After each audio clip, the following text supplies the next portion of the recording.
Hey, what's up, everyone? My name's Lionel. I'm your host for LT Productions, and you are watching I Watch You Watch. We are covering returning series that I love, and I'm sure you love it since you're over here. Harlem. Harlem on Prime. It airs every week on Thursdays. This is going to be their third season and also final season. That pisses me off so greatly. I hate it, and we'll get into that in just a few minutes. But I appreciate everyone for coming to my channel. Please like this video, and also you can subscribe if you are new to the channel, and you can leave your comments below. Now let's get into this episode. So before I go there, I'm just going to say this. Harlem, you guys are a good show. I hate that it is leaving, but I also was hating the episodes were being less and less. I'm like, well, what's going on here? Like, where is my show at? And it takes over a year. We don't hear nothing, and then boom, you're here. I hated that also. It was kind of going along the lines of how BET does stuff. When they were actually having a lot of series, it was just like, we don't hear anything about it. We don't know if it's been renewed. I mean, it's one thing if you tell us you're renewed, and it's another if you don't, and we're just waiting around, and then all of a sudden we see this trailer and like, oh, you're on. Not so much this season because of Harlem, because y'all have done a lot of press, which is interesting because you weren't getting all that press beforehand. Not that I can remember, but y'all can definitely remind me in the comments. But I don't remember as much press as you've gotten this season than I've seen beforehand. So anyways, I'm going to miss you guys, for real. I think y'all going to do your big one. These first 2 episodes are crazy. So stick around for episode 2. I'm going to do a review on that. And I have a playlist of that and other shows if you are new. Just get comfortable around here. Okay, so Ian shows up at Camille's door trying to give her something that she left over at his place or whatever. So they don't want each other back. Of course, Camille does all of the narrations of having a clean break from a relationship or something, but can it be a clean break? So Camille convinces Ian that they can have sex, and they have sex and sex and sex and sex, and you're supposed to be in. There was also this narration of what happens when there's no room for anything new after you've gotten rid of the old, especially if you're still running back to the old thing. So they had sex for weeks, and one day Camille was like, I'm gonna take a shower, and then he was like, yeah, I need to take a shower too, but I'm going to take it at my house. I'm like, oh yeah, well, definitely you're going to take it at your house. And then he ended up saying that I'm seeing people. And he said, she said, oh, you're seeing people. Oh. In her like bothered, but not trying to be not bothered place that Camille goes to a lot. Next thing you know, because she was asking, okay, so when you're done with people, can you come back here and we can do it some more? And he said, sure. Well, he never showed back up. Then it becomes this thing of Ian not showing up anymore. Ian not answering phone messages. She's been texting, like, what's going on? I need my regular, what, da-da-da-da-da. Like, girl. So that's the only person you want to really be messing with. I mean, I know a lot of people would prefer if it's somebody that they're comfortable with that they will have sex with. Totally understand it. But you were in a non-relationship relationship that was just filled with sex, but you were still clinging on to something that you should have let go. So, yeah, this was 2 months later. So since Ian was not responding, she ended up sending the JJ pic. I'm like, how thirsty is that now, Camille? And he ends up giving a thumbs up emoji to it, like he couldn't be bothered. I said, oh, looked like somebody done snatched him up. All right, so we move on from there, and Camille talks with Dr. Pruitt. Dr. Pruitt asks to see her. And we'll get back to that in just a second. Now, let's move on to Quinn. Quinn is my favorite character out of all of the characters. Erdi is so funny. I love her too. But Quinn, I think I relate the most as far as trying to figure yourself out and also doing what you've been basically trained to do and to be all your life. And you're stepping out into your own while you have the ones who trained you kicking back on you and treating you quite poorly because you won't do what they tell you to do. I understand that. Quinn is with one of her customers that she's altering an outfit for. She ends up inviting Quinn and it's called a leftovers party. Bring all your single friends with you. This is kind of like everybody gonna get together. I guess singles gonna get together and possibly see if you can find a match. What's going on in this customer's life is that she's got a daddy that there's no feelings and it's just fun. So she's not saying it's a sugar daddy and sugar mama type of situation. He just allows her to do whatever with his money. Okay. It still sounds like a sugar daddy, sugar mama type of situation, but maybe they actually enjoy each other. Maybe that's what's the difference. But y'all can tell me in the comments. So Camille meets with Dr. Pruitt. Dr. Pruitt apologizes to Camille and says that I was wrong about saying that you weren't ready to have tenure, to have tenure. And Camille wasn't emotional about that and excited and said thank you for giving me that. Camille is leaving as far as when her contract is up and with her teaching assignment with Columbia, or graduating assignment. Dr. Pruitt was like, after apologizing, does that mean that you are staying? And Camille said no. What has happened is that she's received some fundings for her to write her first book. And she wants Dr. Pruitt to write the foreword in it. She had this weird title, and Dr. Pruitt said, if that's going to be the title, then nope, about writing the foreword. But then she said, I'll think of something else. But how it is with Dr. Pruitt and Camille said, even though I'm leaving, you're still going to be stuck with me. I thought that was cool. Way to kind of end their storyline, to know that it's going to last forever. Obviously, Dr. Pruitt is a mother-ish, and I use ish very loudly, type of character for her. So it's like what her biological mother can't give her. She's getting some of that from Dr. Pruitt. Probably not the soft motherly stuff that she probably needs. She'll get that from somebody else in the next episode. So, Ty, of course, was moving further along with her dating app ideal for the polyamorous crew. And it's getting an investor and someone who really wants to take on this project. She's meeting with this person, and the investor says that we're pretty close in there. She's doing her best to push for her to get the funding and all that good stuff. And there is obviously flirting. Ty at this point says that she's celibate, is just trying to do it that way. We found out a little bit later as to why Ty is now gone the celibate way. The investor says, hey, you want to grab a cocktail? It'll be with the company and all that. Ty says, no thanks. Angie and Mike is like, I want to be married yesterday. And Angie's like, let's take our time and let's slow down, But he's like, what is the holdup of all of that? And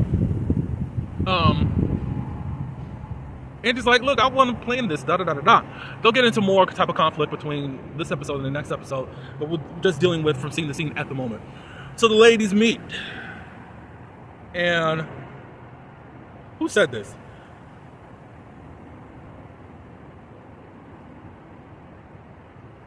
However, I don't know who said this, but it's about decentering DICK.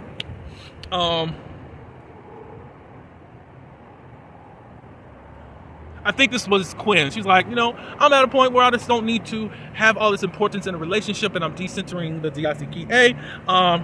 She says that I'm realizing that I am the ish without someone else in my life trying to accomplish or accompany that. And I love that concerning Quinn. I guess I didn't write the name down, but now my memory is coming back to me about that.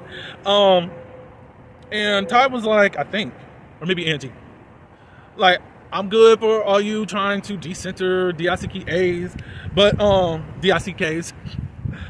who's going to wet my...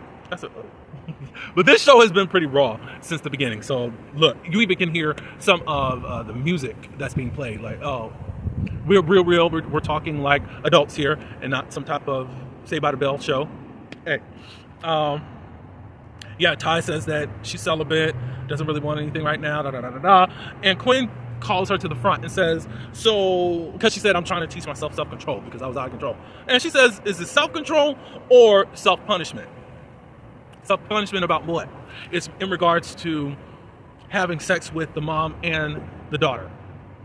Ty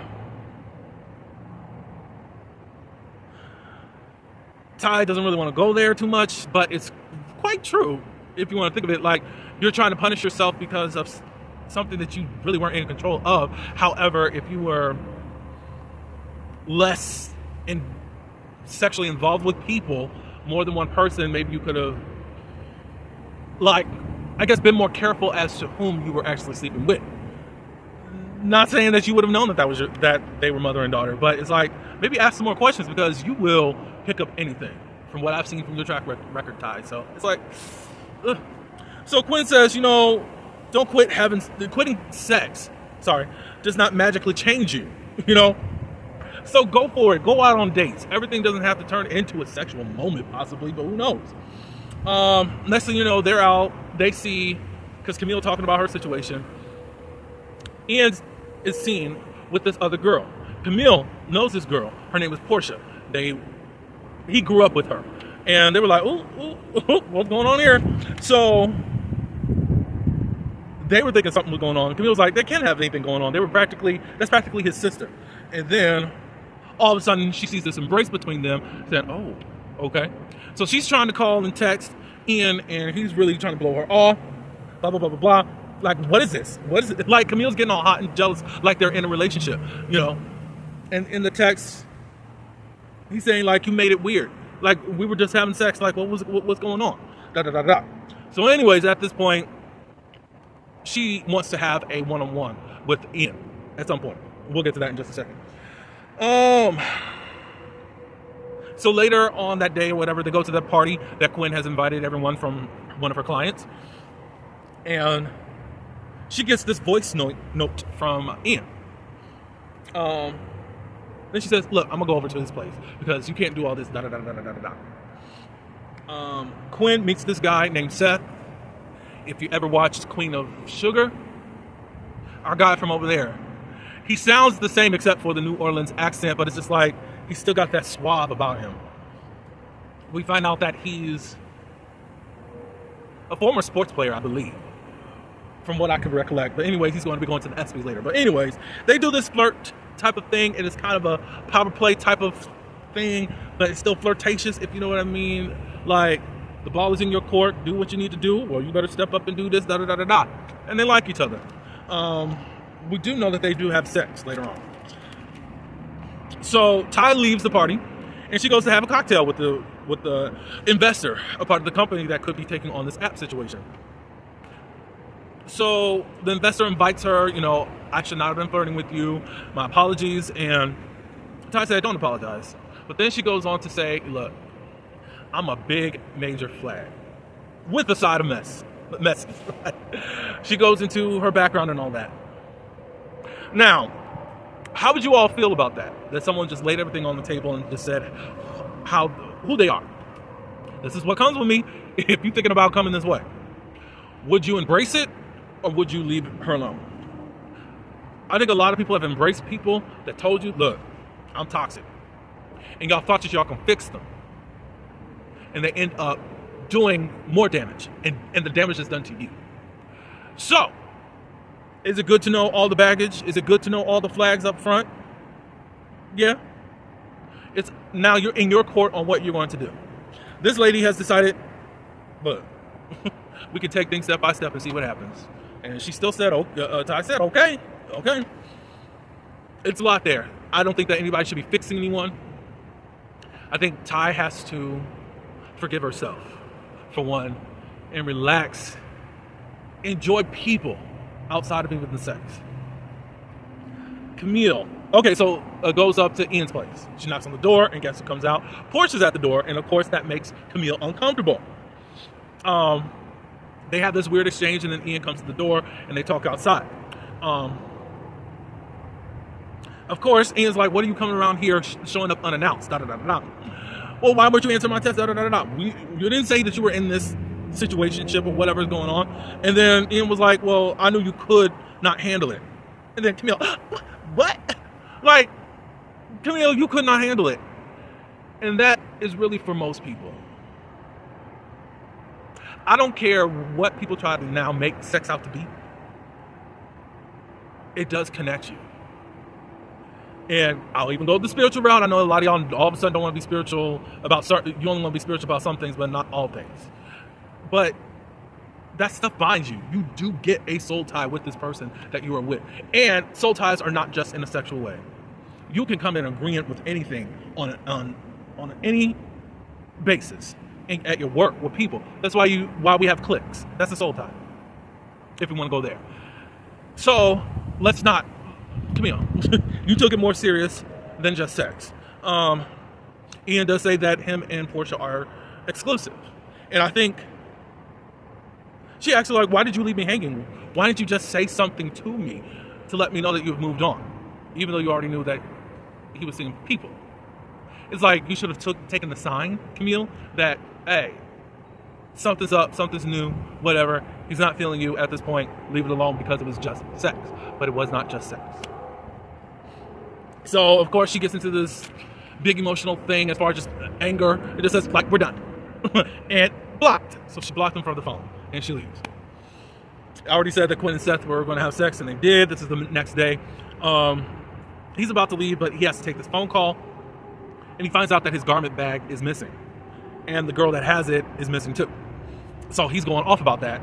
He ends up hanging up and apologizes, for him being this way. Or he didn't want to see her, and he didn't want her to see him in that light. I'm going to the ESPYs, and I really needed that. She knows all my measurements and all that. Gwen says, hey, here's a number. Call them.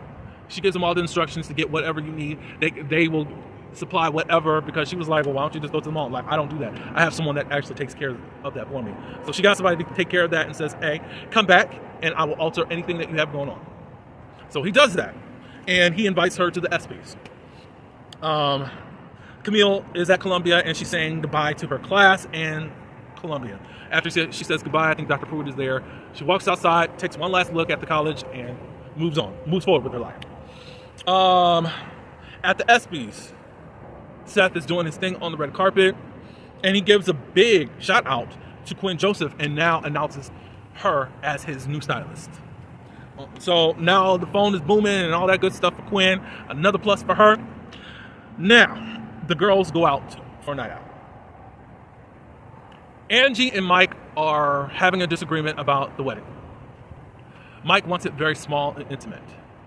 Angie said, I got a lot of family. He was thinking like between 15 and 20 people.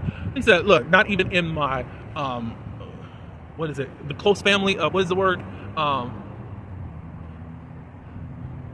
Not in my family. I forgot the word that you're supposed to use when you say that. Y'all can tell me, But basically, in her close family, it's more than 20 people. So, no. And then what about her friends as they speak up for each other, he ends up saying, he getting some type of alert or whatever. And he says he's got to go, talk with the client. He said that there was some last minute stuff that his assistant didn't do that he's got to do, but he's going to pay for everything for the girls tonight. So everyone's talking, getting their gab on and all that. And Camille's like, something's funny about my stomach. I don't know what it is. And I think she ended up puking, and then all the girls go to the doctors. And then we get that scene that we saw in the previous season finale, where this person said, everything's okay, and you are pregnant. And it was Camille this whole time. Now, this was my guess, because look, I'm upset. I'm just letting you know that Camille is the mama. Well, first, I thought it was someone else. I thought it was going to be Quinn, because in real life, the actress was pregnant. Her and her husband had their baby and all that good stuff. So I was like, so maybe it's got to be her. I don't think it's Ty, and Angie's not settled enough to want to have a baby right now. And then thinking about what the trailer was giving us, like she's on Broadway, like there's no way she's on Broadway and she has a child. That's very time consuming. What, they have like 6 days a week? What? Tuesday through Sunday and 2 shows on Sunday? No, there's no way. So I was like, I hope it's not Camille, but it could make her make a decision about herself, to be settled within herself finally if she had the child. But I was like, it's a long shot. And whose baby is going to be, She's not with Ian, but now we find out all they've been doing is sexing it up for weeks. I will say this, congratulations to the writers, because you guys really, really dumbfounded us, because I was thinking something else. This is like a Shonda Rhimes level of reveal. I was like, what? Y'all did your thing as far as allowing Camille to be the one pregnant. I am upset because we know that the baby's gonna be Ian's, you know? For me, I am not a Camille and Ian fan. It's too much. It's too much. Let him go on about his life, let her go on about her life. Because all they do is damage, and not just damaging each other, they damage other people. His first fiance. Now this exclusive girl, what's gonna happen with that, you know? Anyways, but still shout out to the writers. You're making us think and have emotions about certain things, so hey, you're doing your job. So anyways, tell me what you thought of this first episode, what you think about everything that's happening in these girls' lives. Did you want this to happen to Camille? Do you want Camille and Ian to get back together? I'm not gonna fight you in the comments. You're welcome to say whatever. Be sure to tune in. I will be doing like a recap with one of my girls, Kiss My Cheeks TV. We did one just this past week just to do some type of refresher recap of the first 2 seasons. So right now we're kind of just winging it. The first one's going to be this Sunday, tomorrow, at 3 p.m. Eastern Standard Time, 2 p.m. Central Time. So come on over to the channel. It'll be on my post community wall there, and just gab with it. Share it, promote it. You know, we deserve more black sitcoms, black comedies, blackity black. We deserve it. And shout out to any other type of race or culture that is a part of my channel. I'm speaking particularly towards my race and my culture. So, please be sure to like this video, subscribe, and to leave your comments. Until the next one, peace.